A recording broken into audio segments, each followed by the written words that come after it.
Hey everyone, sorry for the delay.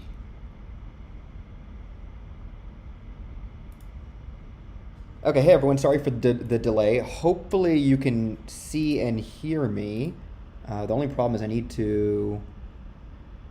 Okay, so I need to minimize... I've never actually streamed on YouTube before, so I don't really know how to use this, and it's a lot more complicated than basically every other platform out there. Okay. Okay, cool.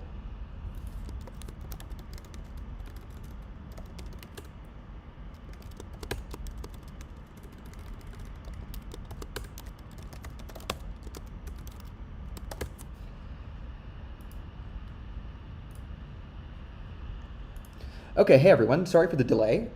This is a live stream where I'm going to be live coding up a simple connection between Notion and Discord. So Notion recently released their Notion API, which is basically it means application programming interface, and it is kind of like a way to interface with someone else's application and tell it to do things and then have it return a result to you. And so the API is something that people have been looking for like over a year now, and they finally released a public beta of it. And I've been playing around with it a little bit, and I'm going to see if I can go ahead and get you guys some information on how or if I can code up something to like actually send messages back and forth between, or to Discord from a Notion database. So I just want to make sure that, okay, cool. Looks like we have one viewer. If someone could let me know if they're able to see and hear me, that would be awesome.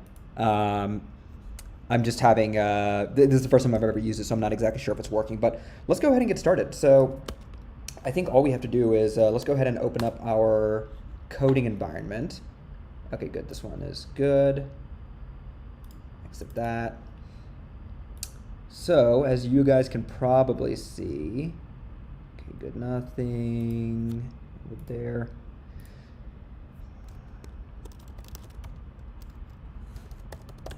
As you guys can probably tell, I actually have been playing around with this a little bit. This won't be the first time I've ever used the API, only because I want to make sure I actually like had some idea of like what I was doing. Okay, let's take this and put it over here. And definitely I'll be more prepared for my next one. So actually I do apologize for being as late as awesome. Yeah. So I apologize for being as late as I was. I got called into a last minute task on at work. So today we're going to be taking, so Notion released their their public API. And what we can do is we can use it to pull data off of Notion databases and then input it wherever we want to. And we can even insert data into Notion databases if we want to. So over here, I actually have a small database which has data sources that I use whenever I just want to like practice any data, any analytic skills of any kind. And you'll see, you have like the name of the data source, the URL it comes from, the description, and then what type of data type it is. Is it tabular? Is it a shapefile? And I'm building this out consistently, and I really want this to be something that my Discord followers can get access to if they ever want to practice their skills. I'm actually building out a Discord group where we discuss analytics, and I provide people with resources that I use to practice on my own. And whenever I update this database over here, I would like it to push a notification to the Discord channel specifically. I have one called #datasets that I wanted to push stuff into. So that is what we're going to be doing today. I wish I don't actually have a secondary screen. Oh, what's up, Matthias? You know what, maybe if let me see if I can pull this up on my phone. That actually might be, because I only have one screen, so that actually might give me a view to like chat with, or see what the chat says at the same time. Okay. Your channel. Okay. Yes. Your channel.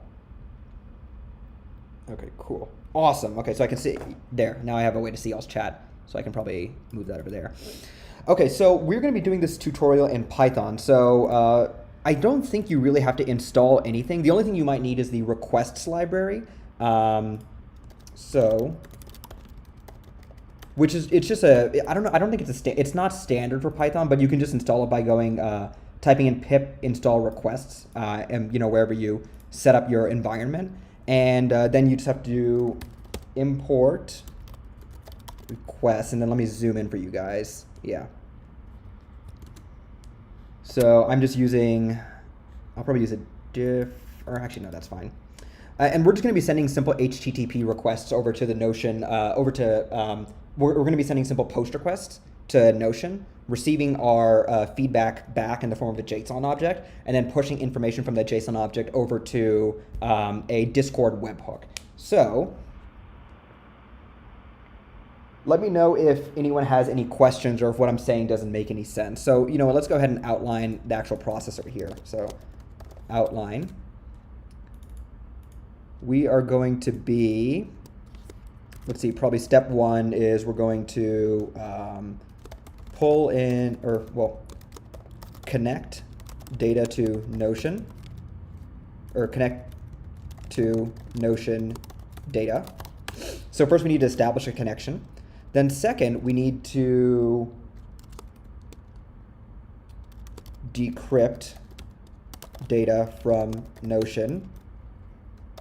Then third, we need to connect to Discord. And then fourth, push data to Discord. And then let's see, step number 5, let us, so not today, or we will discuss how to productionalize this. That requires me getting into like AWS and everything. And oh, thank you, Francisco. That requires me to go into AWS and everything, and I don't really want to do that right now. So let us get started. So first thing I did is I imported requests. And if anyone has any questions about what I'm doing as I'm doing it, please let me know. I'm just kind of assuming some general knowledge of Python. Oh, cool. You can insert latex now. I'm just kind of assuming some general knowledge of Python. But if you don't have any, this is simple enough to where you should be able to understand. So when we're connecting to the Notion data, what we first have to, I wonder if, okay, cool.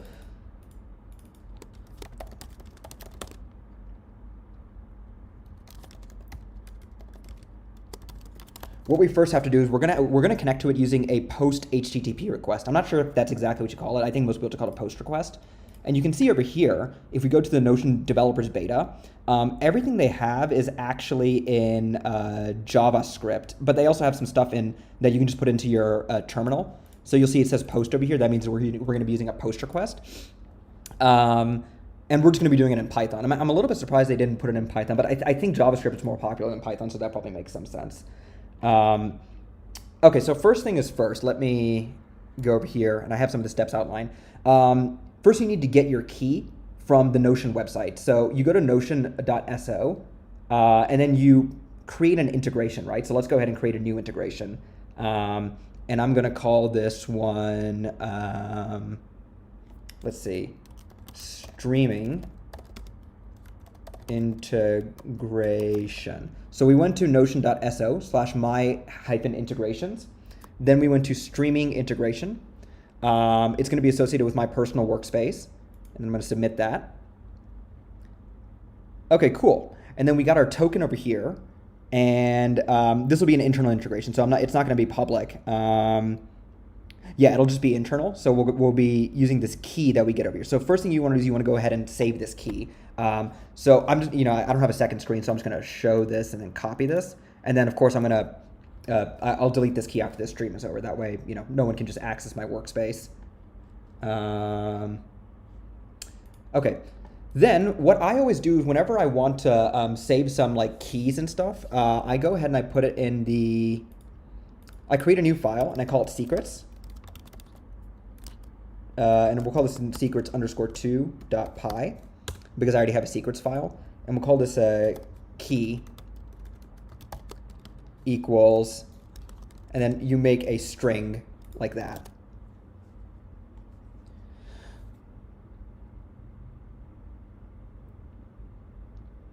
So I'm not going to actually be using this one. I'll be using the one I have in my secrets file. And the reason you do it like this is that way when you sync this up to your GitHub, you can actually create something called a .gitignore. Gitignore. And then I can type in secrets.py and secrets _2.py. And what this does is this makes sure that my keys don't get synced up to GitLab, to GitHub, which is good because you don't want your keys just out and about for everyone to see. So for example, the key I just created over here, I'm not going to be using that right now. In fact, I'll probably delete it in a second. But yeah, you don't want that just floating out and about. So let us go over here. And we imported requests, okay? So that's the first step. The second step is you need to go to your the page you want to show, and you go to, I think it's share over here, or sorry, updates? No, share.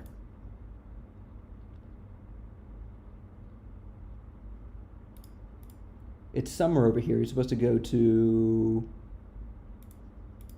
what did they say? Oh, invite. Yeah, you go to invite, and then you select the integration that you want to be included, and you'll see test integration is there. What happens is when I went ahead and I created that key, as you can see over here, streaming integration, Notion automatically detects it and puts it over here. So when you go to share, and then you go to invite, and then it'll be there under your integration. So now, now we've done two things so far. What have we done? We have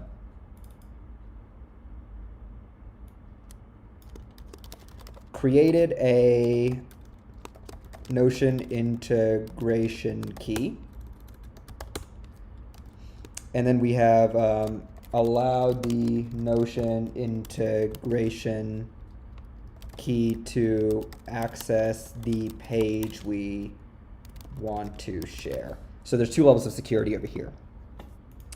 Then what we do is we go ahead and we save the key in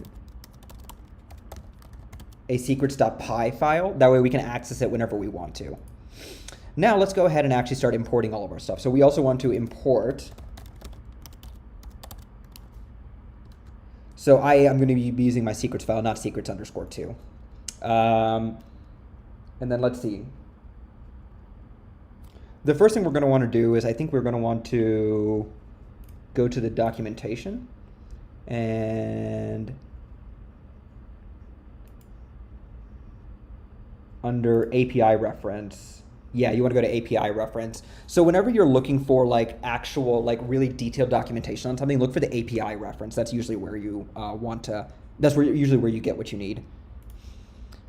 And then we want to query a database, right? So, or we want to retrieve a database first. So as you can see over here, it's just a simple GET request. So you see it says GET over here.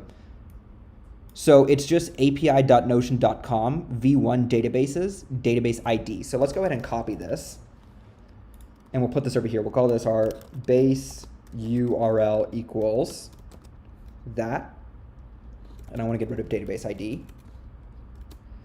And then we want to, you'll see over here, they do everything in JavaScript for you. Hopefully they'll release something in Python soon, but this is the SDK only works in JavaScript for now, but that's okay because we can do everything we need to in Python. So we're gonna go ahead and copy this over here, this code. And you'll see over here, this H over here, what that means is that means header. And what that means is that along with our GET request, it'll send a header which has the authorization information that we need. So what I'm going to do, what we want to do basically is we want to construct a URL and send that URL to Notion, and then we'll get data back. So let us say header equals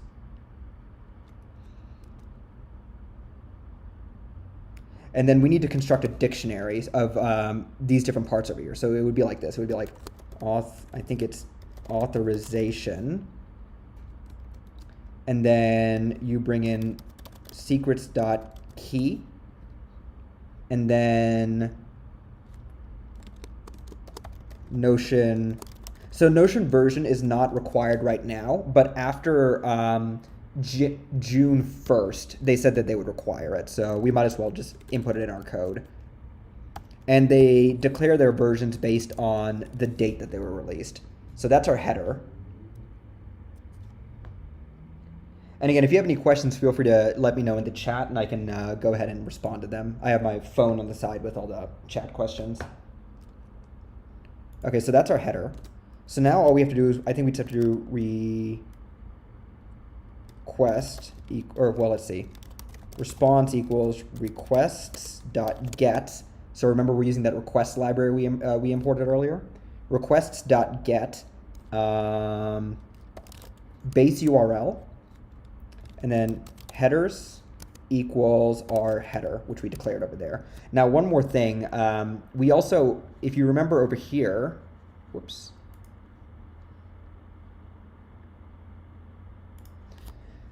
It said we needed to bring in a database ID. So in Notion, your database ID is what happens. You go to share and you go to copy link and then paste it in a browser. And you'll see the database ID is this section over here. So it's between that that slash after the workspace and before that question mark. So copy that.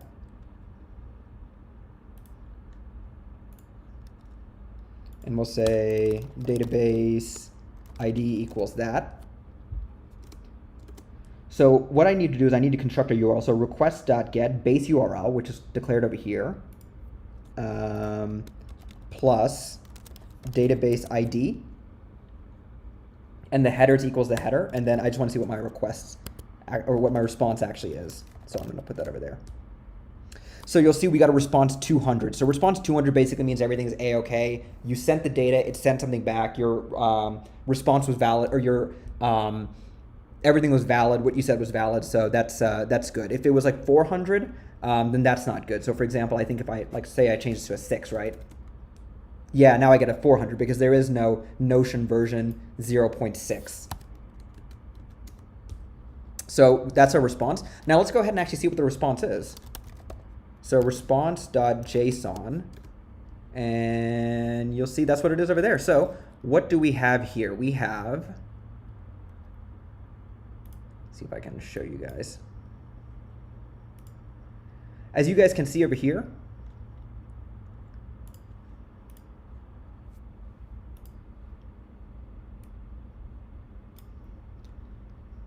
it's bringing in all the information from this database. So for example, what's the title of this database? It's called data sources. And you'll see, yep, title, text, content, data sources. And it doesn't link to anything. And you'll see it says, okay, there's a column called sync that you want to look at. There's a column called a multi-select called data type. So data type, which is a multi-select, because I can, select more than one thing over here. And then it gives you even the options of that multi-select. So you can see it pulled in the data. So it pulled in the database, which is good. What we actually want to do is we want to query the database, because I wanted to take every single one of these items over here and then push it over to Discord whenever a new one pops up. So we've done part one over here. We've connected to the Notion data. Now we need to actually get the data from the database. So we're going to be using a different URL to do that. So what happens is we have this URL over here. We'll need to add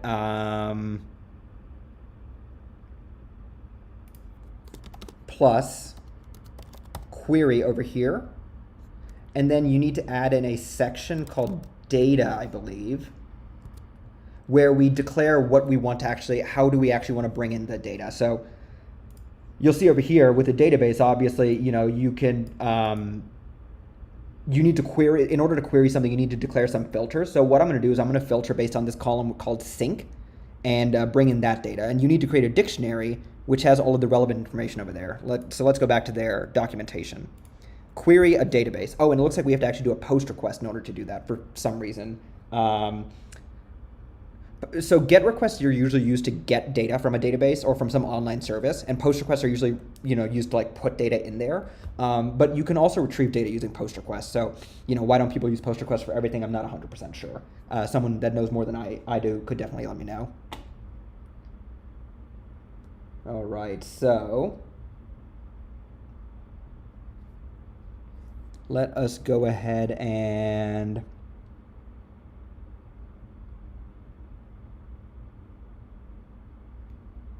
so this is the request down here. What we're really looking for is the or sorry, this is the response over here, and this is the request. We're really looking for the request. So you'll see over here, under data, here it is. He has the documentation has a bunch of information here that we can use. So let me copy this. And I'll paste it over here. Okay, and it looks like it's just a dictionary. So so I only want one filter, and I don't need it to have this list over here. So I don't need to filter more than one thing. So let us put everything on one line. That way it's a little bit easier to read. Ironically, usually things on multiple lines are easier to read. Okay.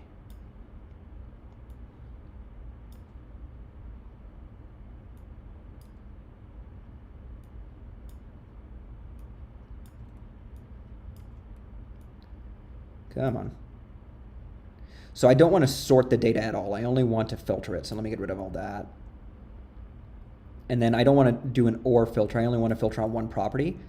So I want to filter, and then in Notion, these things over here are called properties of a database. Basically, the columns are called properties. So the property I want is called sync. So property, let's change this to sync. It is a checkbox, equals true. So this was written in JavaScript, where I guess true is written with an undercase T. In Python, true is written with an uppercase T. And then I don't need this other property over here, so let me get rid of all that. And then I just need to match the number of brackets I have. So we have equals, that's one bracket. Property, that's another bracket. And then I need another bracket over here. So I think that this can be my query. So let's type this in. So the query is filter on the property sync where the checkbox equals true. That's what we're doing. So let me go ahead and change this to a post request. So you see where it says request.get. Remember in the documentation it said retrieving a database is a GET request, and querying a database where we can actually get data from it, that's a POST request. Again, don't ask me why. I'm not exactly sure why they did it that way. So let's change that to POST. And then we'll say data equals query.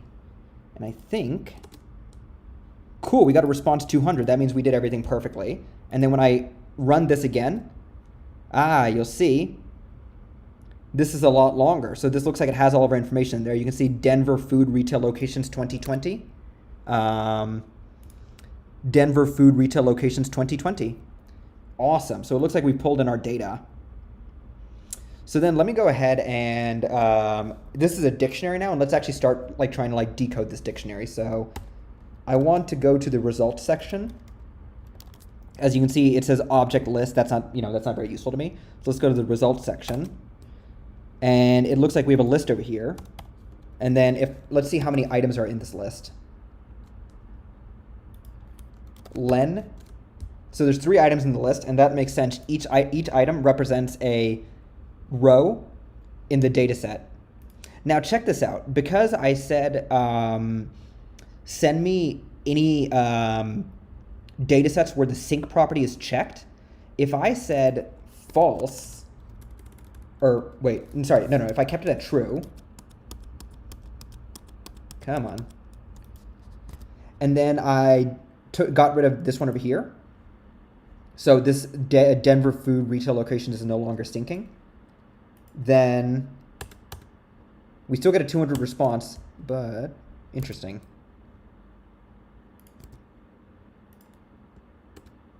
That is odd. That should change to a 2 because I said where the checkbox is 2. Weird, maybe it's not updating, but I guess that's not the end of the world. Either way, I wanted to sync all of the data. So let us go ahead and decode this. So let's go look at the first item in the list. Python uses zero-based indexing, so we're going to click on 0. And I can see I get a page, I get the page ID, when the page was created. This is using UTC time, I believe. I think Z means Zulu, which is UTC time, I think. Basically meaning that this is just normal Greenwich Mean Time or something like that. And I can see that tabular and shape data for all food retail locations in Denver. So this is referring to this item on my database over here. So let me go ahead and get, there's 3 pieces of information I want. I want the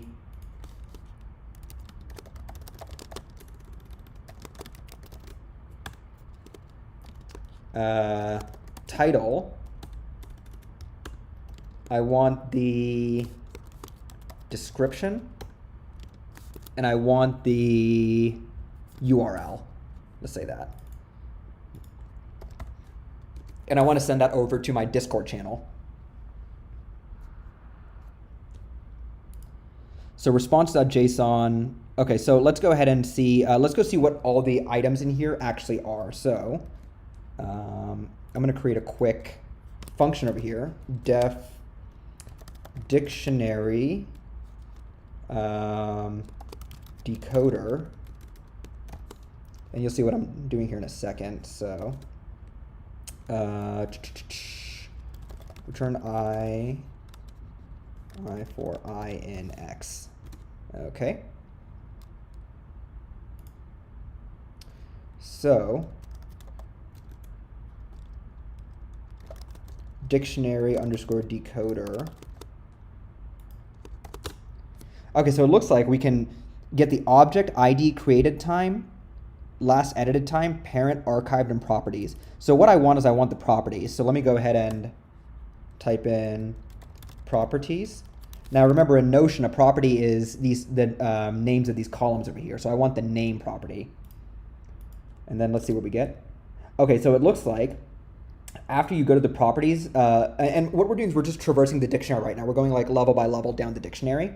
Using a list comprehension. Basically, it's just list it, this I. So what it's saying is input the dictionary into this function, and then tell me what are all the items in that level of the dictionary. If you remember, the response is kind of like, I wouldn't call it messy. It's actually quite organized. But this is kind of hard for me to look through. There's too much like stuff here for me to like look through. So I'm not gonna. Instead, I just want to see what's the top level stuff. That way, I can navigate down to the level I want. So under properties, I think I want name. Okay. ID, type, title. I probably want the title. And you'll see over here, it looks like, I guess you could have multiple titles, right? So you see this is a list. We have the brackets over here. So let me go ahead and get the 0th item in the list. That's what we're going to want. And then I'm going to want the plain text.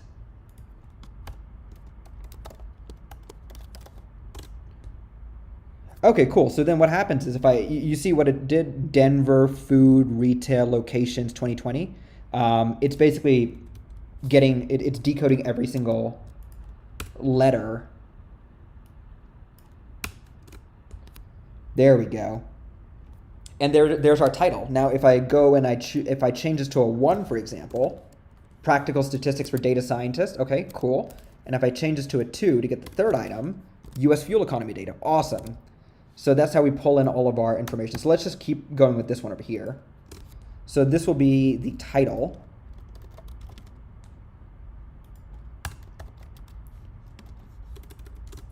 Okay.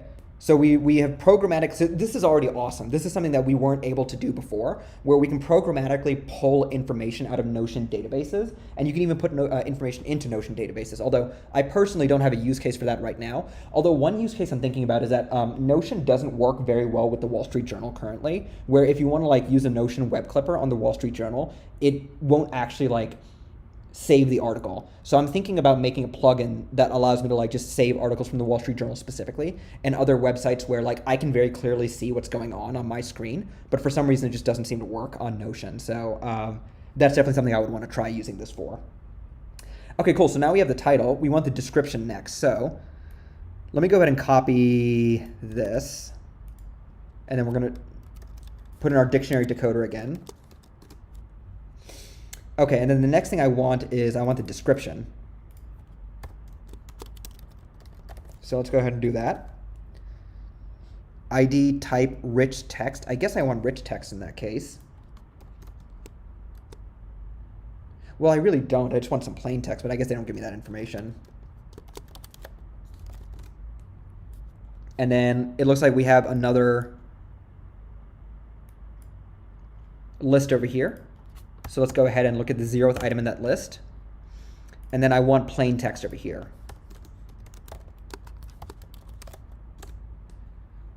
And if I remove our dictionary decoder, tabular and shape data for all food retail locations in Denver. Perfect. That's exactly what I have over here. Tabular shape data for all food retail locations in Denver. Awesome. So this can be our description.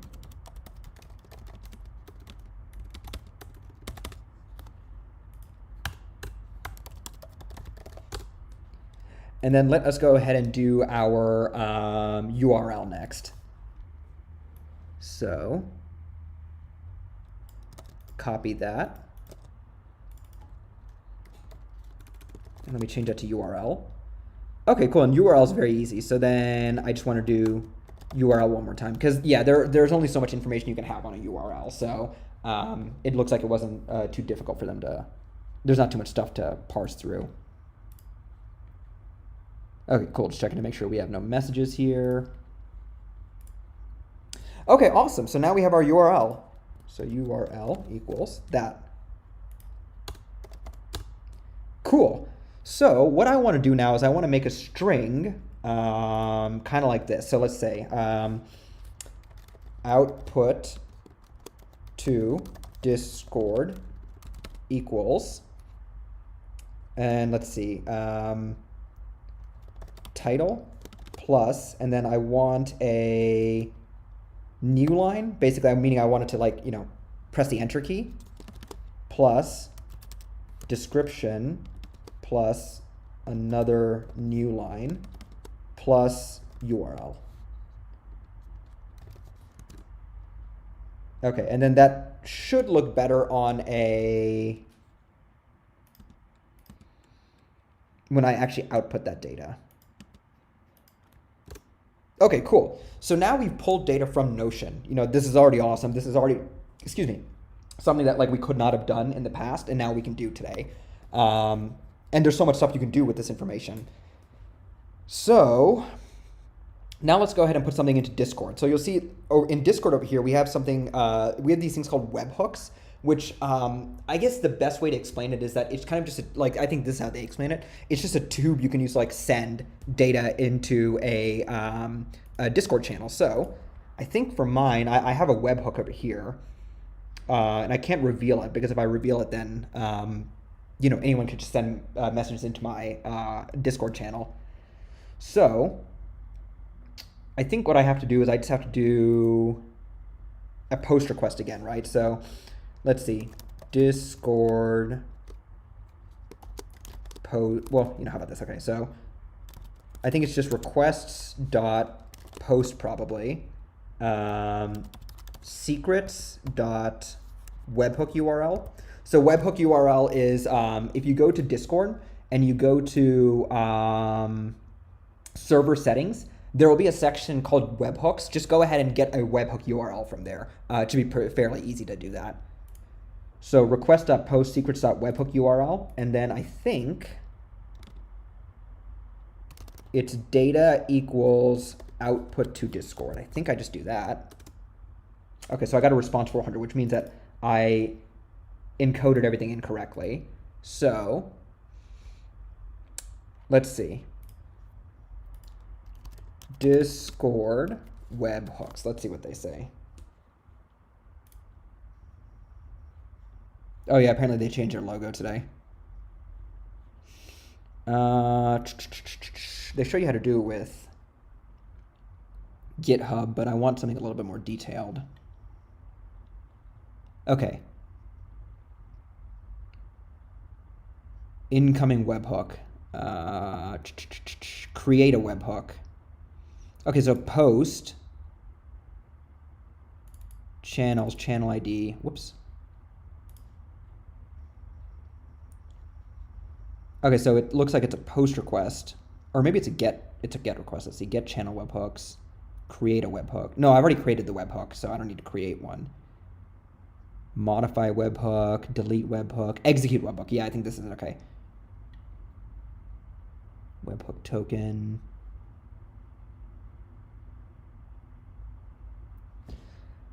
Yeah, so this is probably what it is. Okay, so post webhooks, webhook ID, webhook token.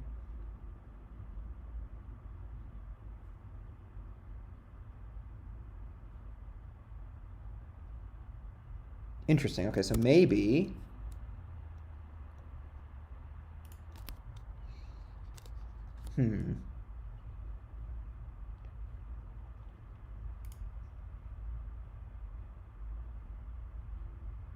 Oh, you know what?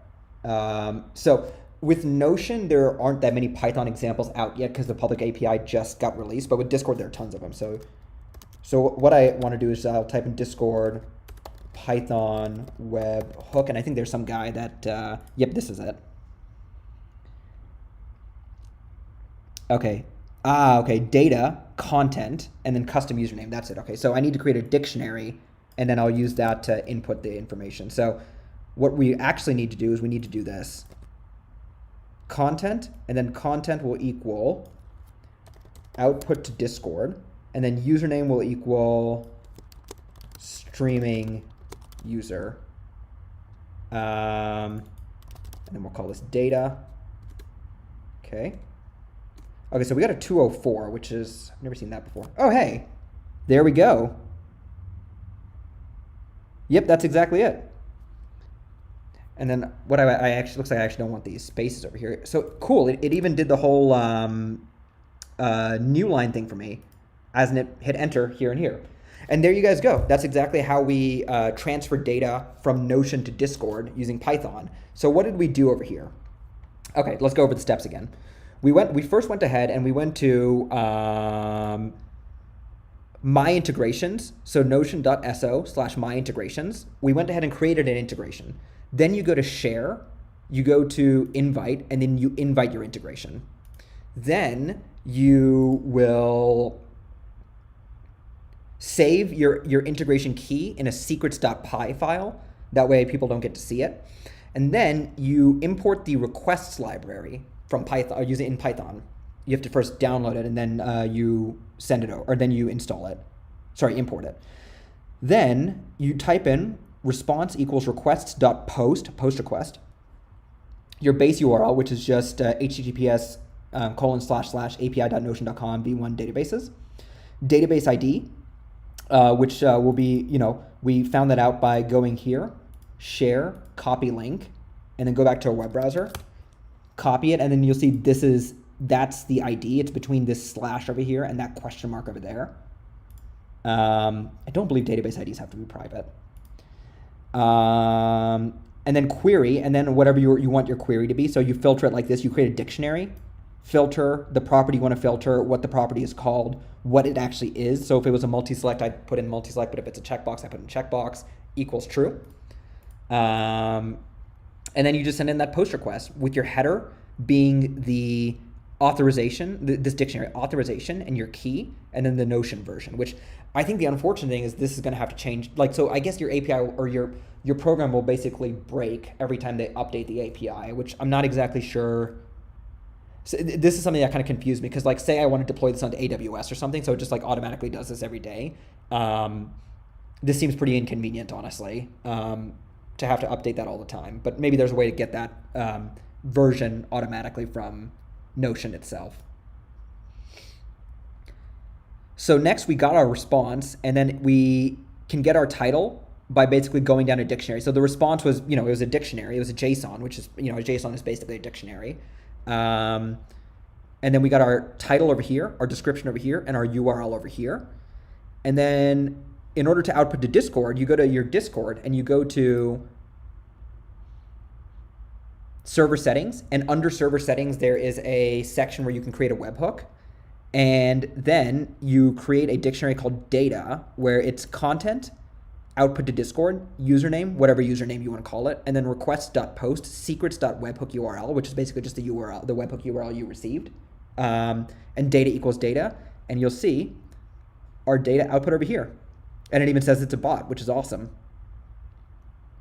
So every time I get a new data set, I'm going to put it over here. So for anyone that's, so I hope that was very helpful for anyone. If anyone is interested, I actually do YouTube videos. I try and do them weekly, where I explain some concept either I learned or I'm trying to teach in relation to analytics. So currently I'm doing a series on the really popular book, Hands-on Machine Learning with Scikit-learn, Keras, and TensorFlow, where I go through a chapter of the book. I try and do a chapter a week, but sometimes some chapters are harder than others. And then I also do videos where I show people, okay, like this is what like life is like as an analyst. It's like what I actually do on a daily basis. And I'll like give you guys like a task and be like, okay, here's how I actually do that task. And I put this all up for free for anyone if they're interested. If anyone is interested in the notes in relation to this lecture or any of this code and stuff, that is accessible on my Patreon. My Patreon is a great way to contact me more directly, support my work, and get extra notes that I write out in greater detail than what I say in the videos, as far as like how do you actually do what I'm doing. And actually, even we have that Discord channel which I'm building out, and anyone that subscribes to the Patreon gets access to that Discord channel as well. But as usual, my content will be 90% available for free. So I hope that was great. I hope this was very useful for you guys. If you are interested, please like, comment, subscribe, and have a great day.